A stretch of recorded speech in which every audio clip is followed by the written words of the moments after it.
I bought my dream lake house in secret. Weeks later, I found out my mom copied my key, promised my rooms to my sister's kids, and showed up with a locksmith when her copy stopped working. Sup Reddit. Buckle up for this one. I bought my dream lake house, kept it secret from my family, and thought I was finally safe. Then 3 weeks later, I came home to find my mom inside redecorating, my sister measuring for furniture, and both of them acting like they owned the place.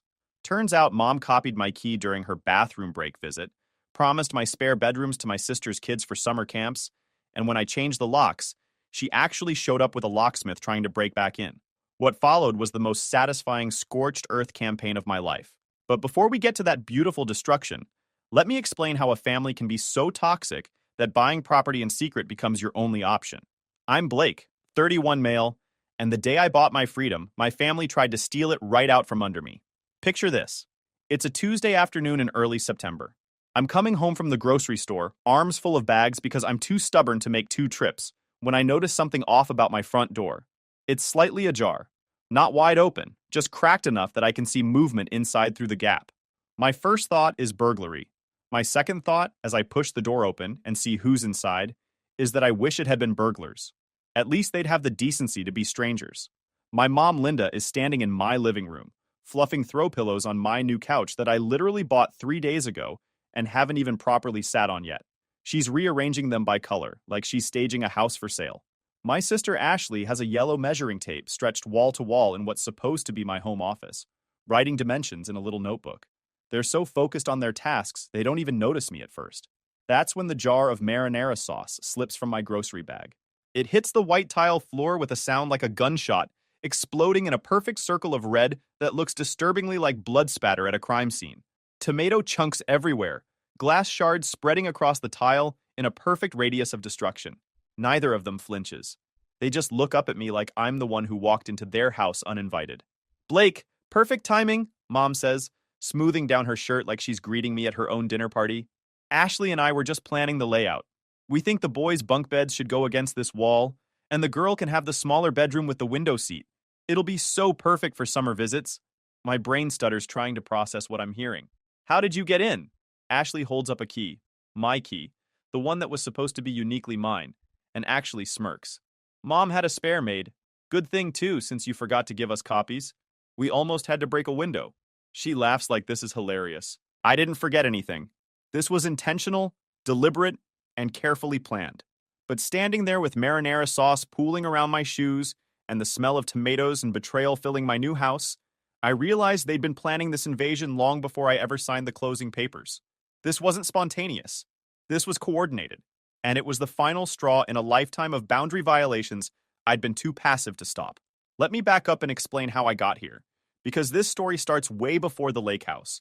It starts with a bounce house, a clown, pink cotton candy, and the first time I realized I was optional in my own family.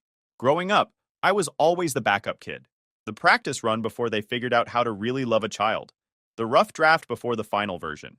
I just didn't understand it back then, thought maybe I was doing something wrong, not being good enough, not trying hard enough to earn what Ashley got just for existing.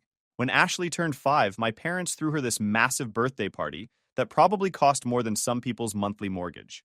Rented bounce house taking up half the backyard, professional clown doing magic tricks, face painting station, balloon animals, the works. Even had this industrial-grade cotton candy machine that turned our backyard into something between a carnival and a county fair. The whole neighborhood could smell the sugar burning. I remember standing in line with about 20 other kids, Ashley's entire preschool class plus kids from the neighborhood, holding my paper cone and waiting my turn at the cotton candy machine. The operator asked what flavor I wanted, and I was about to answer when Dad's voice cut through. Hold on, let me get this shot. He had his camera aimed at Ashley, who was spinning in circles with blue cotton candy smeared across her cheeks, her party dress catching the light. She looked like something from a commercial for childhood happiness. Dad's camera panned across the crowd of kids, caught the edge of my shoulder for maybe half a second, not even my face, just my shoulder, then moved on to capture more footage of Ashley. The cotton candy operator looked at me with something like pity and made my cone extra big. That random carnival worker showed me more kindness in that moment than my dad did all day. I was 7 years old and already learning a fundamental truth. I was scenery, background decoration in Ashley's starring role. A week later on my birthday, my 7th, which felt like a big deal to 7-year-old me, Mom brought home a grocery store cake. Not the good bakery downtown where we'd gotten Ashley's custom princess cake. The grocery store where they keep the pre-made ones in the refrigerated section. And the name on it, written in that chemical blue frosting, wasn't even mine. It said Brady in shaky cursive letters. Mom, I said quietly, not wanting to seem ungrateful, because even at 7 I was already learning to manage their feelings instead of my own. That's not my name. She glanced at the cake, then at me, and laughed. Actually laughed. Close enough, honey. It was on clearance. And besides, she was already pulling out the knife. It all tastes the same anyway. She started cutting slices before I'd blown out the candles, before anyone had sung happy birthday, before we'd done any of the things that make a birthday feel like a birthday. Just efficiently sectioned that clearance cake into even pieces like she was meal prepping for the week. I ate that misnamed clearance cake and swallowed the message with every bite. You're not important enough to get your own name right. You're not worth paying full price for. You're not worth the effort of a custom order. Later that night, after everyone had gone to bed, I found the cake box in the trash. The clearance sticker was still on it. $6. 99 markdown. Ashley's custom princess cake the week before had cost $85. I knew because I'd heard Mom telling her church friends about how worth every penny it was for her baby girl's special day. The math was pretty simple, even for a 7-year-old. School became my battleground and my sanctuary. The place where I tried to earn through merit what home never gave me by default. I collected academic awards like they were proof of existence, like if I'd just achieved enough, maybe they'd finally see me standing there. When I was in 5th grade, I spent 3 months building this elaborate water filtration project for the district science fair. Stayed up past midnight most nights in the garage, testing different filter materials, documenting everything in careful handwriting, building prototypes from PVC pipes and gravel, and activated carbon I'd ordered with my birthday money. The project was legitimately good, demonstrated how you could purify water from our local creek into something actually drinkable. I won first place district-wide, beat out kids from schools with actual science budgets and parent volunteers who were engineers. The judges said my methodology was college level, and my presentation was the most professional they'd seen from a 5th grader. I was so excited to show my parents, practice my presentation speech until I could recite it backwards, cleaned up my display board until it gleamed, even ironed my shirt the morning of the ceremony, because I wanted everything to be perfect when they saw me accept the award. Mom didn't come to the ceremony. Ashley had dance rehearsal. Not even a performance. A rehearsal for a performance that wasn't happening for another 2 months. But dance rehearsal took priority over my actual achievement, because as Dad explained while handing me a $20 bill like that solved everything, she needs more support right now. You're so independent and self-sufficient, you don't need us there to succeed. Independent and self-sufficient. That's what parents call kids they can ignore without feeling guilty about it. I spent that 20 on lab notebooks for my next project and a slice of pizza from the gas station across from school. Sat alone at a rusty picnic table watching other kids celebrate with their families at actual restaurants. Watching dads ruffle their kids' hair and moms take 1,000 photos and everyone acting like academic achievement mattered. The pizza was cold and greasy, and I couldn't taste it past the lump in my throat. But I ate every bite because wasting food felt wrong even when everything else felt worse. That became the pattern. Every achievement I earned got a pat on the head, "That's nice, honey," and a swift subject change back to Ashley's life.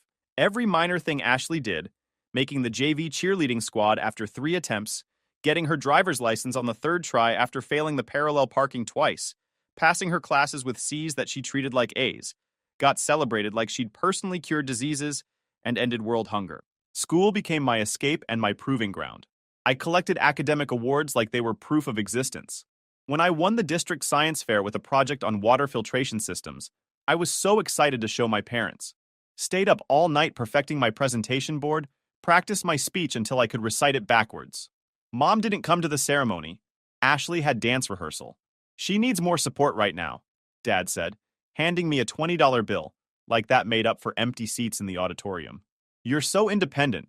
You don't need us there to succeed. I spent that 20 on lab notebooks and a slice of pizza from the gas station across the street. Ate it alone at a picnic table while other kids celebrated with their families at actual restaurants. The pattern continued through high school. Every accomplishment I earned got a pat on the head, and a "that's nice." Every minor thing Ashley did, making the JV cheerleading squad, getting her driver's license on the 3rd try, passing her classes with C's, got treated like she'd cured diseases. Senior year of high school brought what should have been my ticket out. I got accepted to State University with a full academic scholarship. Full ride covering tuition, room, board, books, meal plan, everything. The works. Calculated out to about $28,000 per year in value. Over $110,000 total. I'd worked my tail off for those grades, spent my entire high school career building a transcript that screamed, "Invest in this kid." When I showed my parents the acceptance letter, this thick envelope with gold embossing and congratulatory language that made me feel like maybe I'd finally done something they couldn't dismiss. Mom's face lit up, but not with pride. I watched her eyes do the math, watched the calculator running behind her pupils. "That's wonderful, sweetie," she said, and I could hear the but coming before she even opened her mouth. "This is such a relief. Now we can save the education fund for Ashley." I blinked, felt my stomach drop like I'd missed a step going downstairs. "What education fund?" "The one Grandma Jean set up for you kids. You remember?" I remembered. Grandma Jean had shown it to me when I was 12, made me sit down at her kitchen table with a glass of milk and homemade cookies while she explained compound interest and the importance of education. She'd opened this passbook savings account and shown me the balance, $32,000 at that point, and told me it was for my future. For mine and Ashley's future, to be split evenly when we needed it for college. "For you and your sister," she'd said, patting my hand with her soft, wrinkled one that always smelled like lavender hand cream. I want both my grandchildren to have opportunities I never had. I'd felt special that day. Seen. Now, sitting at our kitchen table with my scholarship letter, I felt that memory curdle. Grandma said it was for both of us. Half and half. Mom's expression shifted. Not quite guilty, but close. More like annoyed that I was making this difficult. "Well, yes, technically. But honey, think about it logically. You got a free ride, full scholarship. You don't need the money anymore. But it was meant for both. Avery might not be as lucky with scholarships. She's more of a creative thinker, not as academically focused as you. The money should go where it's actually needed. Creative thinker. That was code for barely maintains a 2.8 GPA and spends most of her time on social media. Did you ask Grandma Jean about this?" Something flickered across Mom's face. Grandma didn't fully understand how expensive college would be these days. We're making the smart financial choice. The responsible choice. I'm sure she'd agree if she understood the situation. And the situation being that I'd worked hard enough to not need help, so I'd be punished for my success by having my inheritance redirected to my sister, who hadn't worked hard at all. "This isn't fair," I said, and hated how young my voice sounded. 17, and still begging for scraps of equity. Dad walked in then, catching the tail end of the conversation. "Life isn't fair, Blake. The sooner you learn that, the better off you'll be. You're getting a free education worth 6 figures. Don't be ungrateful." That word again. Ungrateful. I started college that fall with my full scholarship and exactly $743 in my checking account from 2 summers of mowing lawns and a part-time job at the hardware store. No safety net, no emergency fund, no family backup plan. Just me and my ability to keep earning good grades so I didn't lose my ticket out. Ashley started her freshman year 2 years later with the $65,000 education fund, which had grown from the original $50,000 or so that Grandma Jean had left, plus interest, and parents who drove 4 hours every single weekend to visit, bringing care packages and taking her out for expensive dinners I saw photos of on social media. During my college breaks, Thanksgiving, Christmas, spring break, those weird weeks between semesters when the dorms closed, I lived in the basement of my childhood home. The space smelled permanently of detergent and damp concrete, like a laundromat mixed with a parking garage. Pipes clanked and groaned overhead at random hours, this metallic heartbeat I couldn't control or predict. 3 weeks into my first winter break, Mom sat me down at the kitchen table with this printed spreadsheet. "We need to talk about your living expenses," she said. Living expenses. In the house I'd grown up in the basement that didn't even have proper heating. "Since you're an adult now and living here during breaks, we think it's fair that you contribute to household costs. We're thinking $300 a month." I stared at her. $300 a month? Utilities, food, space. It's very reasonable. Much less than you'd pay for an apartment. The comparison to an apartment was rich, considering the basement was basically a concrete box with a bed, a mini fridge I'd bought myself, and a bathroom that shared walls with the furnace room. "Does Ashley pay rent?" Mom's lips thinned. "Ashley's situation is different. She's still in school full-time and doesn't have a job. I'm in school full-time. You have your scholarship money." I didn't, actually. Scholarship money paid tuition directly to the university. It didn't come to me as cash. But explaining that felt pointless. The decision was already made, presented to me as a fait accompli rather than a discussion. Upstairs, Ashley's laughter floated down, along with the smell of microwave popcorn and the sound of whatever movie she was watching on the new 50-inch TV Dad had surprised her with, just because. My entire workstation consisted of a 6-year-old laptop held together with duct tape and hope, but nobody offered to help with that. I studied under a cheap desk lamp from Target that gave me headaches, wrote papers sitting cross-legged on a basement floor because the desk was actually a card table, and told myself it was temporary. That this wasn't favoritism, just circumstances, just life, just how things were. But favoritism has a sound you learn to recognize if you listen for it. It's the click of a lock you don't have keys to, the creak of floorboards from the room where everyone's gathered laughing while you're in the basement alone, the echo of your name called only when they need something, never just because they want your company. It's the silence when you achieve something important, followed immediately by noise and celebration when your sibling does something mundane. After graduation, my first real paycheck felt like oxygen after drowning. I'd landed a decent job as a junior software developer at a mid-sized tech company specializing in inventory management systems. Nothing glamorous or prestigious, but legitimate work with legitimate pay. $52,000 annual salary plus benefits. To a kid who'd been living on ramen and the occasional free pizza from campus events, it felt like wealth. My parents hadn't attended my graduation. Mom had a commitment. One of Ashley's friends was having a baby shower that she'd been asked to help host. Dad had a golf tournament that he really couldn't miss because he was finally in a foursome with some potential client.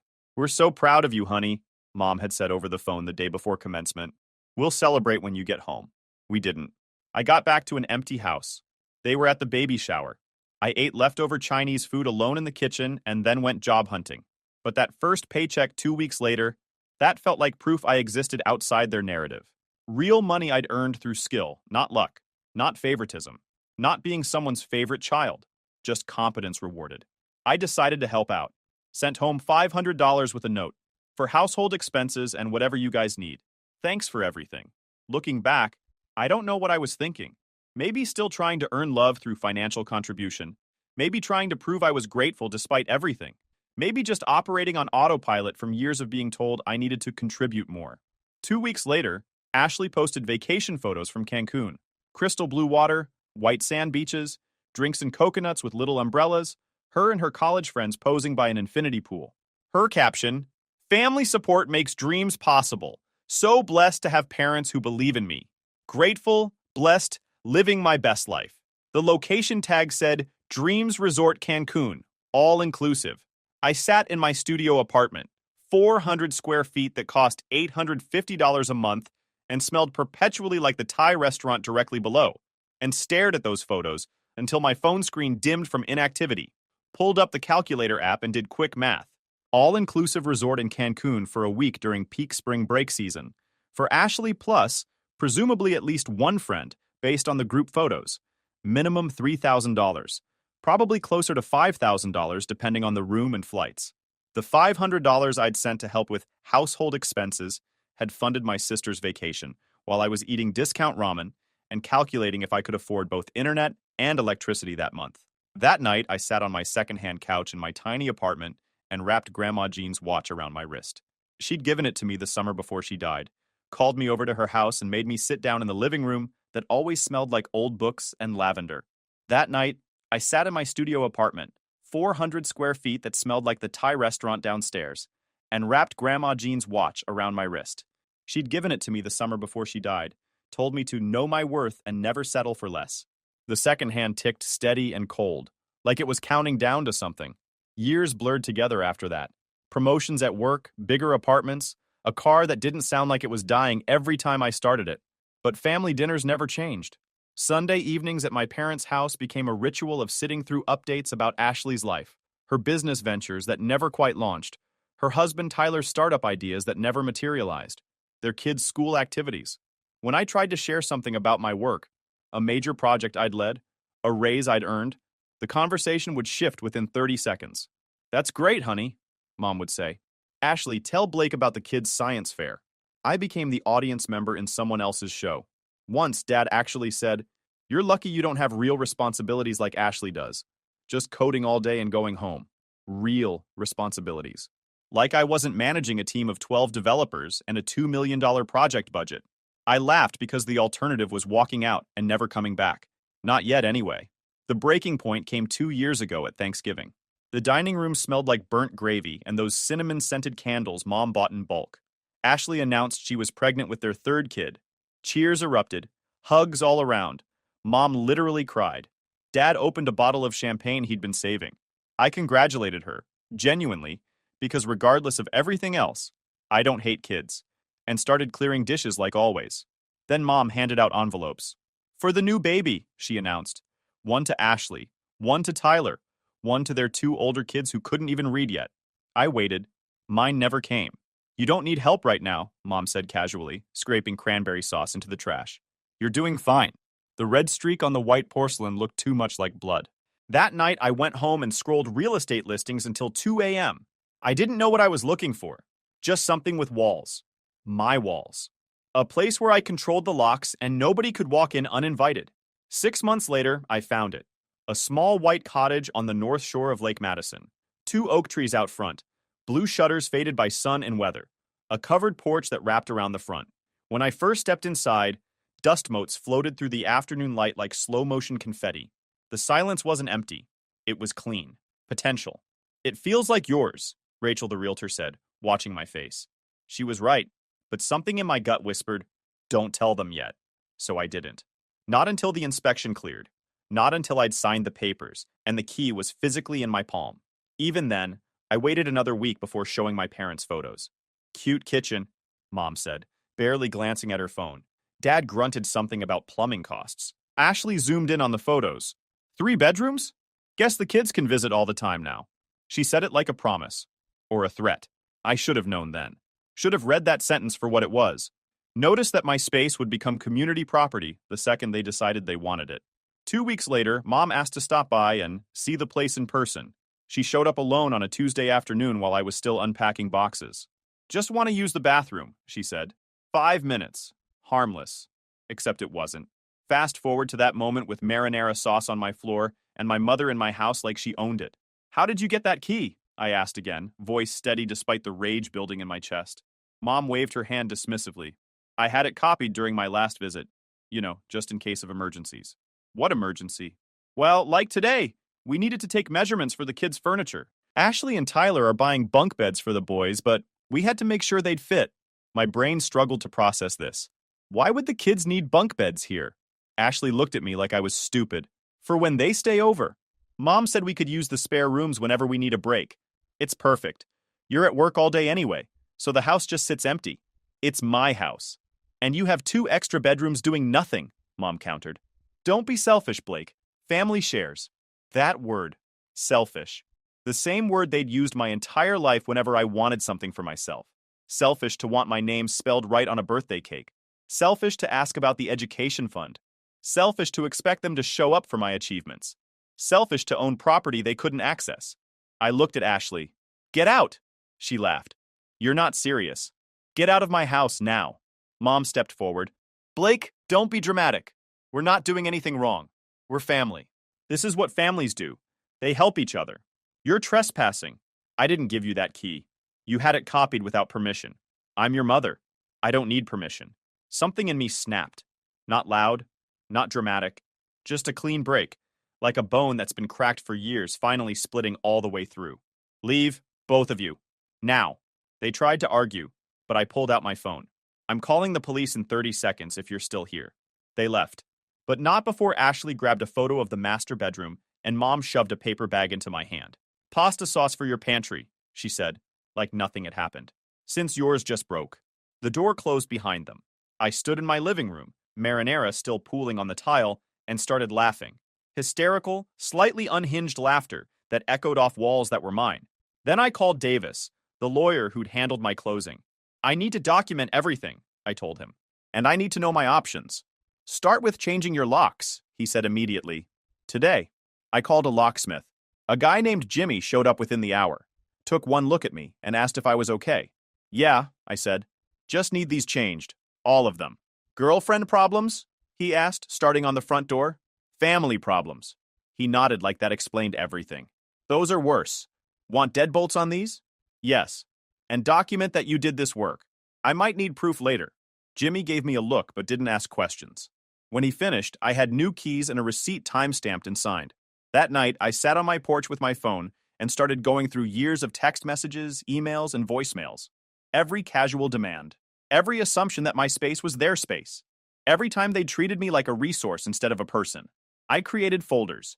Backed everything up to 3 separate drives. Because I knew this wasn't over.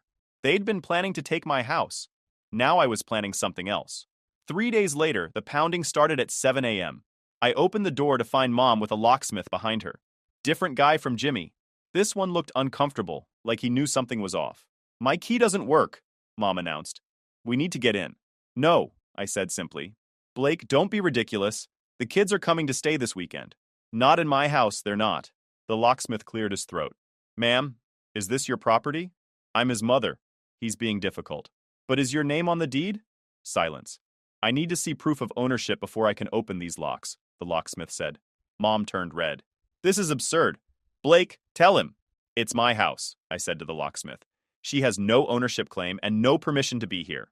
The guy packed up his tools. "Sorry, ma'am, can't help you." He left. Mom stood there, fury radiating off her like heat. "How dare you embarrass me like that? How dare you try to break into my house?" "I wasn't breaking in. I was using a key you copied without permission to access my property. That's called trespassing. You're being paranoid." I pulled out my phone and showed her the camera footage from my new doorbell camera. "This is you, 3 days ago, trying to use the old key.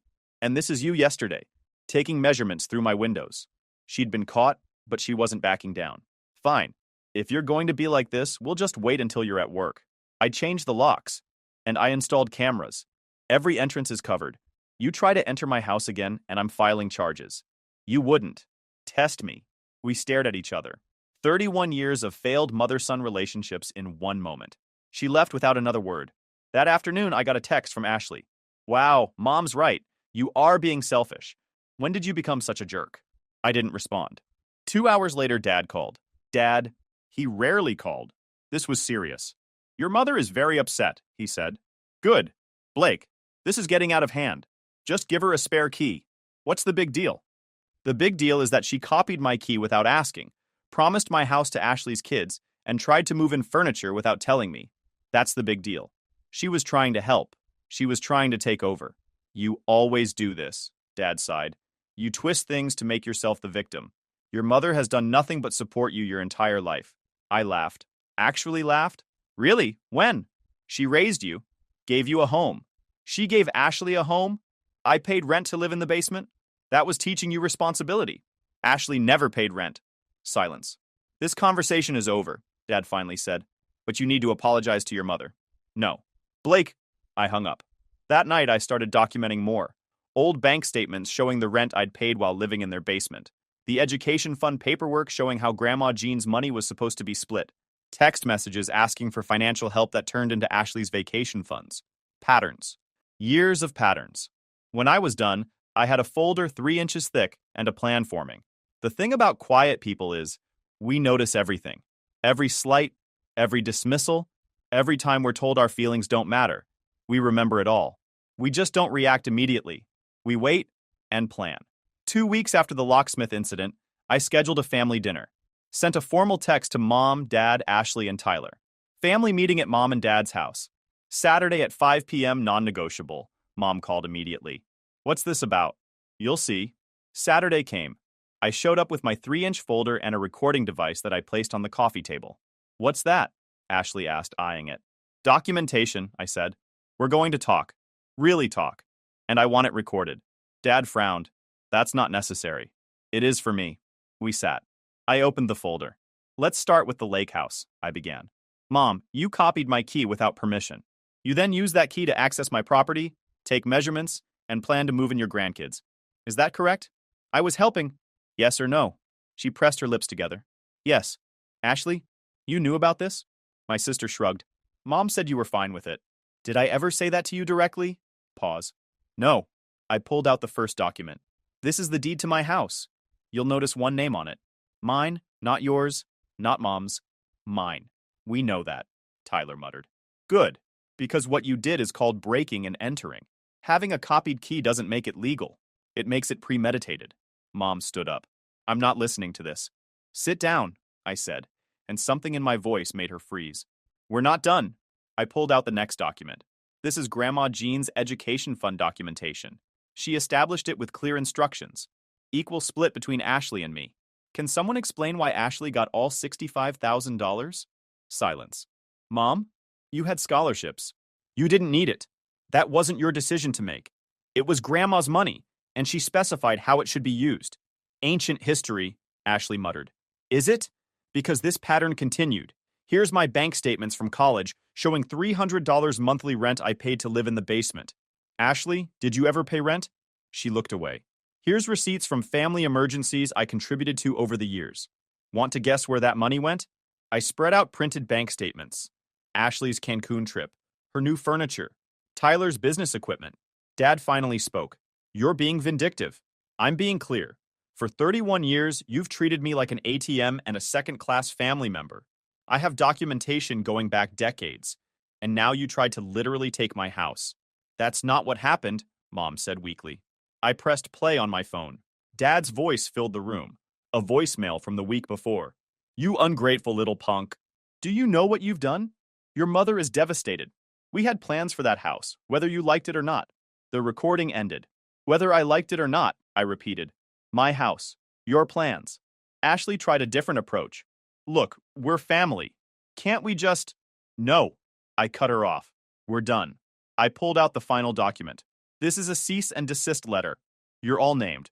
If any of you attempt to contact me, enter my property, or use my information without permission again, I'm filing charges. You can't be serious, Mom whispered. I am. And one more thing. I pulled out another paper. I ran a credit check last week. Turns out someone tried to take out a home equity loan using my social security number. Want to guess who? 3 faces went pale. Bank fraud is a felony.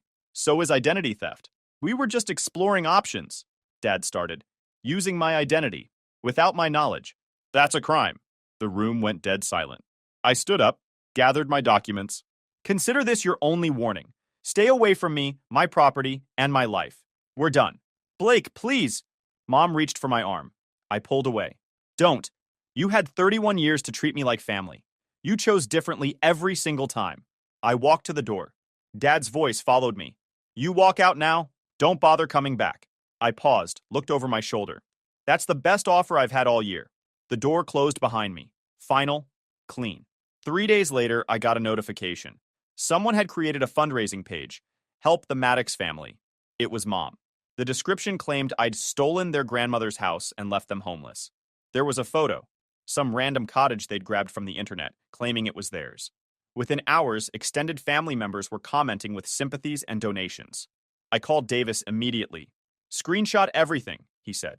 That's defamation and potentially fraud. I documented it all.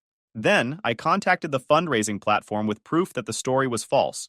Deeds showing my ownership, documentation that Mom and Dad owned their own home, screenshots of their attempts to access my property illegally. The fundraiser was removed within 24 hours. My phone exploded with messages from relatives who donated. When they realized they'd been lied to, the backlash against my parents was immediate. My Aunt Patricia called. What the hell is going on? Your mother said you'd stolen her inheritance. I explained everything. Sent her copies of the documents. Jesus, she breathed.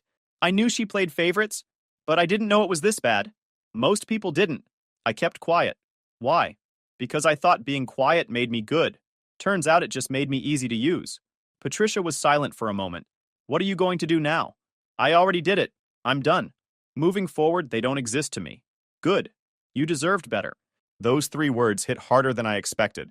I'd waited 31 years to hear someone say them. 6 months have passed since that family meeting. I haven't spoken to any of them. Changed my number, blocked them on everything, moved my money to a new bank. The lake house sold last month. I took the profit and bought a small place in another state, somewhere they'll never think to look. Rachel helped me find it. Said I needed a fresh start somewhere nobody had old keys. The paperwork trail I built paid off. The bank fraud investigation led to serious consequences, probation and fines for my parents. Ashley lost her business license over some unrelated tax issues they discovered during the investigation. Tyler reached out once through a mutual friend, asking if we could work things out. I sent back a simple message. No. If you enjoyed this video, please hit that subscribe button. It really helps the channel and help us bring you more and better stories Thanks.